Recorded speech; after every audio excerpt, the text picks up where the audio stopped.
Welcome, game chasers everywhere, to the 5th episode of the Collecting Confidant with your host, GunstarHero. And I'm back this week with another preview of a hot title that is currently out digitally from Devolver Digital, of course, one of my favorite publishers. And this one's coming from Wolfeye Studios. This is Weird West, which is currently now out on PS4, Xbox One, Game Pass, and PC. It's been out since March 31st of this year, 2022, and is also available for open pre-order from www.specialreservegames.com, and that is on now until May 13th, which is a Friday at 12 p.m. Central Time. So, why are we talking about this game, and why should you be excited?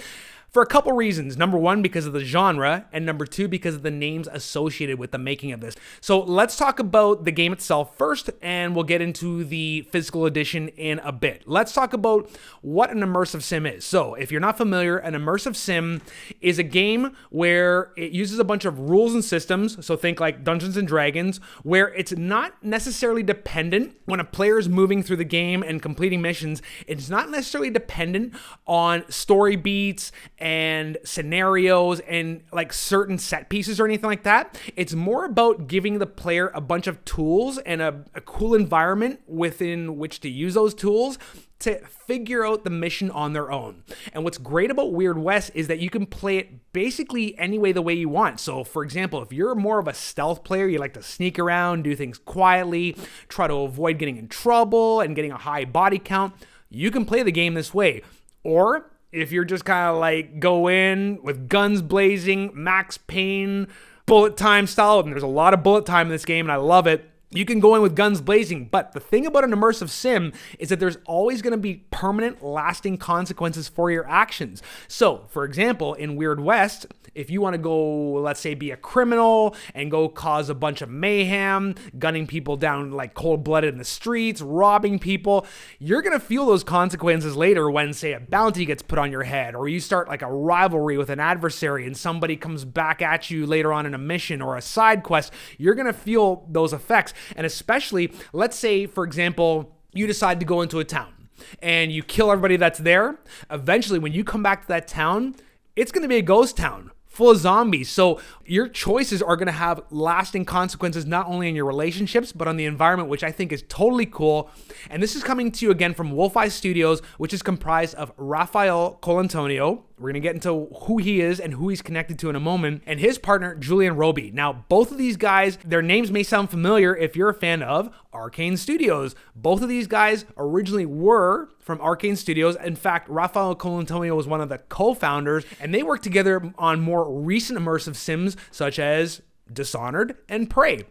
And the thing about Colantonio is that his experience with immersive sims, and this is why I think this game is going to be very legit as an immersive sim, his history predates to like the godfathers of the immersive sim genre, which would be some of the figureheads of Looking Glass Studios back in the day. If you're not familiar with Looking Glass Studios, they were responsible for some of the earliest immersive sims, such as Ultima Underworld, Thief 1 and 2, System Shock 1 and 2, and some pretty heavy names from that company, such as Phil Neurath, Doug Church, Warren Spector, who would later go on to make the Deus Ex series, and of course, Ken Levine, who would go on to make the spiritual successor to System Shock, known as BioShock and BioShock Infinite. So the connection with Colantonio is that he was a quality tester for EA back in the day, and he helped out Warren Spector and Origin Games with the European version of System Shock. Eventually, Colantonio would go to leave EA, form Arcane Studios, did Dishonored and Prey, and is now heading up Wolfeye Studios with Weird West being their debut IP. And there's a lot to be excited about in this game. First of all, the art style is very cool. I like how it uses a top-down perspective, which is actually kind of unique for an immersive sim genre. Typically, the immersive sim genres are usually in first person, which kind of gives us a retro feel and harkens back to earlier games like Ultima and even the original Fallout. And there's a lot of narrative complexity. So you're going to have 5 different bounty hunter characters you can play as with interweaving narratives. You're going to start out as a female bounty hunter, play through the story as each of the 5 different characters. And the developers actually promise there's going to be about 40 hours of gameplay or so by the time you finish all of these 5 intersecting narratives. As I said before, there's going to be like a semi-open world where you can go do any mission you want at any time. But when you're traveling from mission to mission, there's also going to be procedurally generated scenarios, like you might come up on like an evil seance of witches and you have to disrupt it, or maybe you come up on a crazy merchant or something like that. There's a lot of fun stuff going on here, and the Weird West genre itself is a lot of fun because I love it when you take classic genres like the Western and you add in cool tropes like the supernatural and horror elements and sci-fi elements, which is what you get here in Weird West. So a lot to be excited about. Again, this is coming in physical form, open for pre-order right now via www.specialreservegames.com until Friday, May the 13th at 12 p.m. Central Time. There is, of course, a standard version of the PS4, and mind you, even though this is available on Xbox, PC, and PS4, you're only going to get a physical version for the PS4 as of now. That may change later, but right now it's only for PS4. You can get the standard edition, and it's actually cheaper than Shadow Warrior 3, which we talked about a couple episodes ago. This one's going to go for $44.99 US. With shipping, it's going to translate to about $75 Canadian. And there's also going to be 5 different Special Reserve boxes. You can pick one of the 5 to go along with your game, because as you Special Reserve collectors may know, you always get like this really cool collector's box with the game and the disc inside of it. In this case, you can choose one of 5 versions, which will be the 5 different characters, which of course will be the Bounty Hunter, the Werewolf, the Pigman, the Protector, and the Oniris.